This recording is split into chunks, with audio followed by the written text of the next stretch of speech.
Thank you for joining us. I'm here with the prosecutors and investigators who have worked diligently on the investigation of criminal attempts to interfere in the administration of Georgia's 2020 presidential election.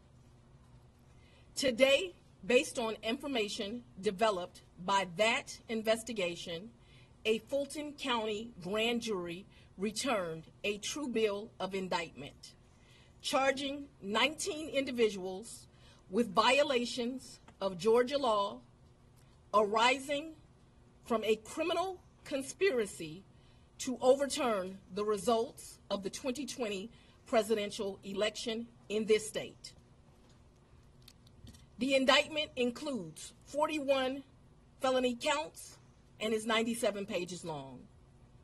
Please remember that everyone charged in this bill of indictment is presumed innocent. Specifically, the indictment brings felony charges against Donald John Trump, Rudolph William Louis Giuliani, John Charles Eastman, Mark Randall Meadows, John Cheeseborough, Jeffrey Clark, Jenna Lynn Ellis, Ray Stallings Smith III, Robert David Cheeley, Michael A. Roman, David James Schaefer, Sean Micah Tresher Steele, Stephen Cliffgard Lee, Harrison William Prescott Floyd, Travion C. Cootie, Sydney Catherine Powell, Kathleen Austin Latham, Scott Graham Hall, and Misty Hampton, also known as Emily Misty Hayes.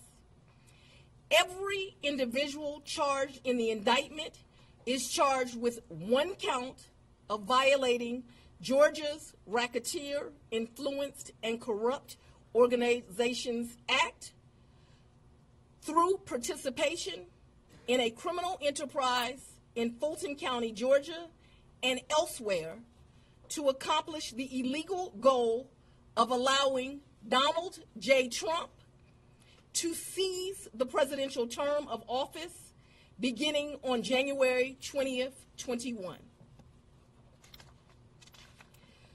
Specifically, the participants in association took various actions in Georgia and elsewhere to block the counting of the votes of the presidential electors who were certified as the winners of Georgia's 2020 general election. As you examine the indictment, you will see acts that are identified as overt acts and those that are identified as predicate acts, sometimes called acts of racketeering activity. Overt acts are not necessarily crimes under Georgia law in isolation, but are alleged to be acts taken in furtherance of the conspiracy.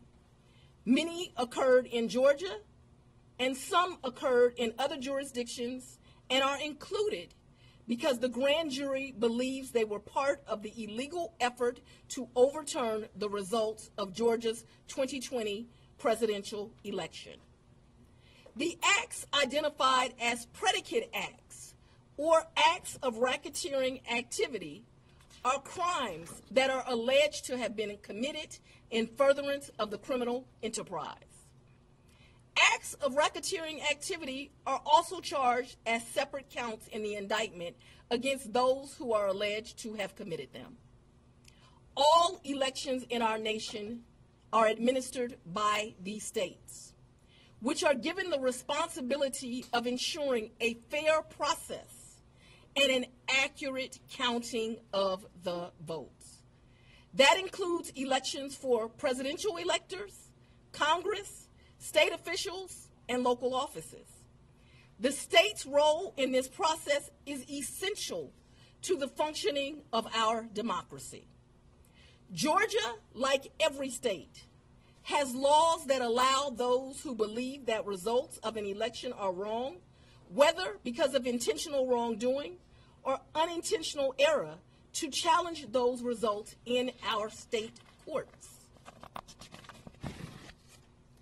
The indictment alleges that rather than abide by Georgia's legal process for election challenges, the defendants engaged in a criminal racketeering enterprise to overturn Georgia's presidential election result.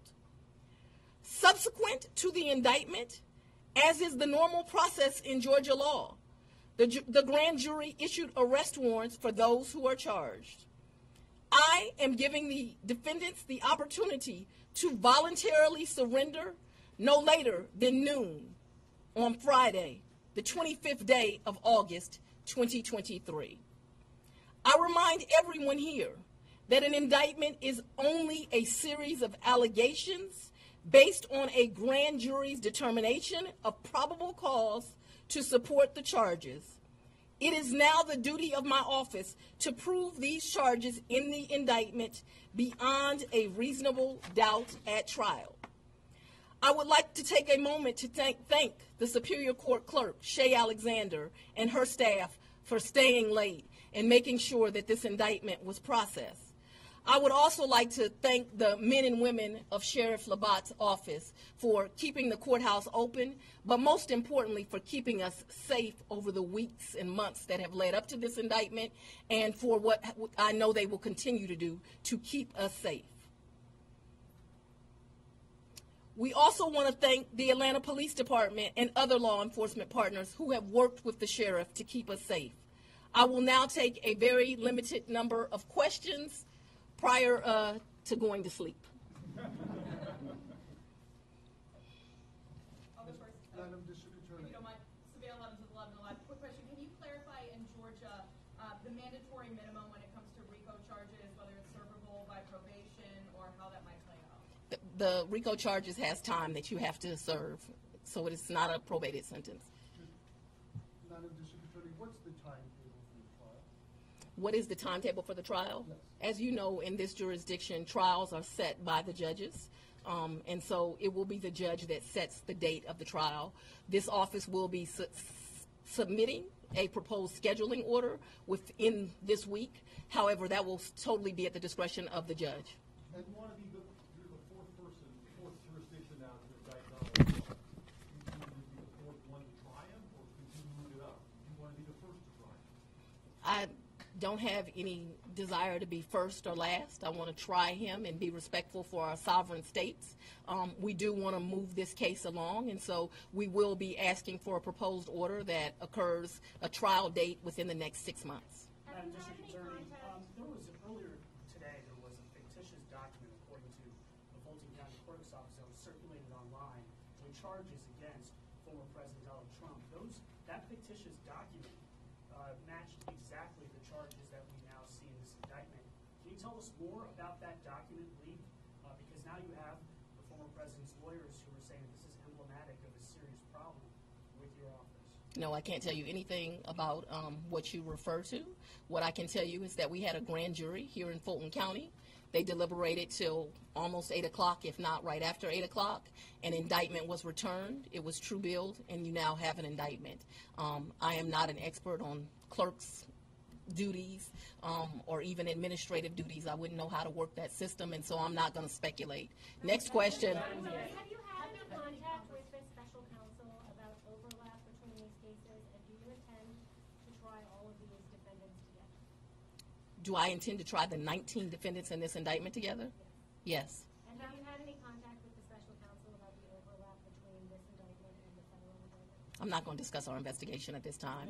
I'm going to take. What do you make of the arguments made by former President Trump that this is a politically motivated indictment? I make decisions in this office based on the facts and the law. The law is completely nonpartisan. That's how decisions are made in every case. To date, this office has indicted, since I've been sitting as the district attorney, over 12,000 cases. This is the 11th RICO indictment. We followed the same process. We look at the facts, we look at the law, and we bring charges. Would you try this case yourself? Has the jury been cleared? Get down.